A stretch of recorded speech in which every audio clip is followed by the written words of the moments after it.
జిల్లాలో census mapping పనులను తప్పులు లేకుండా సక్రమంగా పూర్తి చేయాలని రెవెన్యూ అదనపు కలెక్టర్ జె శ్రీనివాస్ అధికారులను ఆదేశించారు. శనివారంలోపు మ్యాపింగ్, డేటా ఎంట్రీ పనులు పూర్తి చేయాలని చెప్పారు.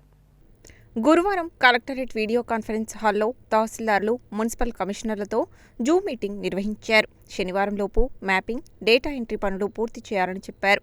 స్లమ్ ప్రాంతాలను ప్రత్యేకంగా గుర్తించి జాగ్రత్తగా మ్యాపింగ్ చేయాలని చెప్పారు. ప్రతి 6 ఎన్యూమరేటర్లకు ఒక సూపర్వైజర్ను నియమించాలని తెలిపారు. ప్రతి హెచ్ఎల్బీకు ఒక ఎన్యూమరేటర్ ఉండాలని, హెచ్ఎల్బీ మ్యాప్ను, యూనిట్లను నమోదు చేయాలని చెప్పారు. డోర్ టు డోర్ సర్వే నిర్వహించి ప్రతి ఇంటిని పరిశీలిస్తూ యూనిట్ వారీగా వివరాలు నమోదు చేయాలని ఆదేశించారు. సేకరించిన సమాచారాన్ని సకాలంలో సీఎంఎస్ పోర్టల్లో నమోదు చేయాలని సూచించారు. రెవెన్యూ గ్రామాలను ప్రత్యేకంగా విభజించి మ్యాపింగ్ చేయాలని, ఎన్యూమరేటర్ల కొరత లేకుండా అవసరమైన ఏర్పాట్లు చేయాలని తెలిపారు.